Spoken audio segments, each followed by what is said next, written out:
నమస్తే, welcome to our voice. నేను journalist నవత. తెలంగాణలో వర్క్ బోర్డ్ కి గట్టి దెబ్బ తగిలిందనే చెప్పొచ్చు. అసలు తెలంగాణ వర్క్ బోర్డ్ కి సంబంధించి సీఈఓగా ఉండే అర్హత ఆయనకు లేనే లేదు.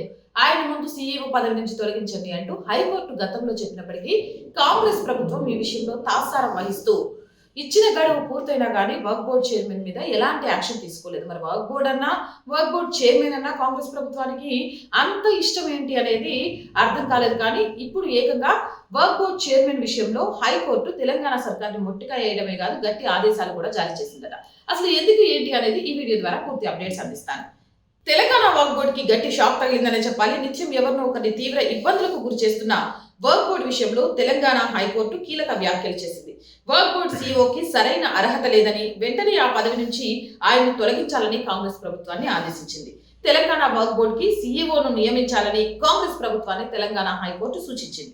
ఇలా సూచించి 4 నెలలు అయిపోయింది. కానీ రేవంత్ రెడ్డి ప్రభుత్వం ఆ దిశగా చర్యలు చేపట్టలేదు. దీంతో మహమ్మద్ అక్బర్ అనే వ్యక్తి హైకోర్టులో ధిక్కార పిటిషన్ ని దాఖలు చేశారు. కోర్టు విధించిన గడువు పూర్తయినా కూడా సీఈఓ పోస్టు ఖాళీగానే ఉండిపోయిందని పిటిషనర్ తరపు న్యాయవాది వాదించారు. బోర్డు వ్యవహారాలను నిర్వహించడానికి అధికృతమైన వ్యక్తి కాకుండా రాజ్యాంగ విరుద్ధమైన వ్యక్తిని సీఈఓగా నియమించారని, దీంతో వర్క్ ఆస్తులు పోతున్నాయని వాదించారు. ఇక వర్క్ బోర్డు సీఈఓగా నియమితులైన మహమ్మద్ అసదుల్లా నిజానికి స్పెషల్ డిప్యూటీ కలెక్టర్ అని, వర్క్ చట్టం 1995 సెక్షన్ 23 ప్రకారం ఆయన నియామకం అర్హత ప్రమాణాలకు అనుగుణంగా లేదని పిటిషనర్ ఆరోపించారు. ఇక దీనిపై తెలంగాణ వర్క్ బోర్డు తరపు న్యాయవాది డివి సీతారామమూర్తి వాదనలు వినిపిస్తూ జీఓఆర్డీ నెంబర్ ద్వారా మహమ్మద్ అసదుల్లా సీఈఓగా నియమించిన నిబంధనలు పాటించామని చెప్పారు. అలాగే మరికొన్ని వాద ప్రతివాదనలు కూడా జరిగాయి. ఈ నేపథ్యంలో మహమ్మద్ అసదుల్లా నియామకం వర్క్ చట్ట ప్రకారమే లేదని కోర్టు అయితే తేల్చి చెప్పింది. వర్క్ చట్టం 1995 సెక్షన్ 23 ప్రకారం వర్క్ ప్రస్తుత సీఈఓ నియామకం జరగలేదని తప్పుపట్టింది. ఇక కొత్త సీఈఓ నియామకం వర్క్ బోర్డులోని చట్టంలోని సెక్షన్ 23కు లోబడి ఉండాలని ఆదేశించింది. అంతేకాకుండా తాత్కాలికంగా సీఈఓగా షేక్ లియాఖత్ హుస్సేన్ ను కొనసాగించాలని వెల్లడించింది. ఏదేమైనా తెలంగాణలో ఈ మధ్య కాలంలో వర్క్ ఆస్తులకు సంబంధించి చాలా వాదనలు వస్తున్నాయి. నిజామాబాద్ లో రైతుల ఆస్తులు కానివ్వండి, మల్కాజ్గిరి నుంచి మేడిపల్లి వరకు మొదలేస్తే చాలా ప్రాంతాలు కానివ్వండి వర్క్ ఆధీనంలోకి వెళ్ళిపోయాయి. వర్క్ ఆగడానికి ఈ సంవత్సర కాలంలో ఎక్కువైపోయాయి. వీటికి తోడు వర్క్ బోర్డుకు సంబంధించిన సీఈఓను మార్చమని 4 నెలల క్రితమే హైకోర్టు మొట్టకాయలు వేసినా కూడా రేవంత్ సర్కార్ పట్టించుకోలేదు. దీనికి కారణం ఏంటి? వర్క్ బోర్డు సవరణ బిల్లు పార్లమెంట్ లో ఈసారి సెషన్ లో అమలు కాబోతోంది.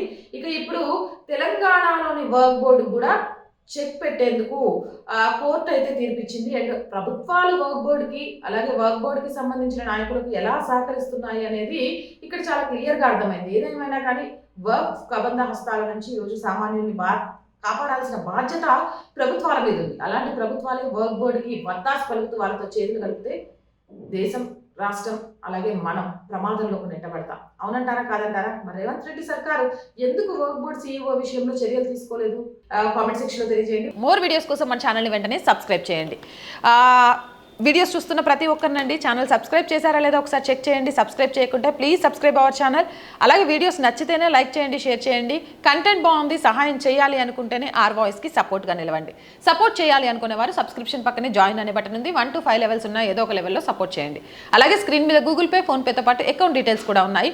మీకు తోచిన సాయం చేయడం ద్వారా ఈ ఛానల్ని నిలబెట్టాలి అనే ఒక మధ్యతరగతి అమ్మాయికలకు సహకారం అందించిన వాళ్ళు అవుతారు. అలాగే వ్యాపార ప్రకటనల కోసం 8328500576 నెంబర్ని సంప్రదించండి. అలాగే ప్రజా సమస్య ఏదైనా మీ గొంతుకను మా గొంతుకగా వినిపిస్తాం. 8328500576 నెంబర్కి వాట్సాప్ ద్వారా సమస్యలు తెలియజేయండి. జై హింద్, జై భారత్.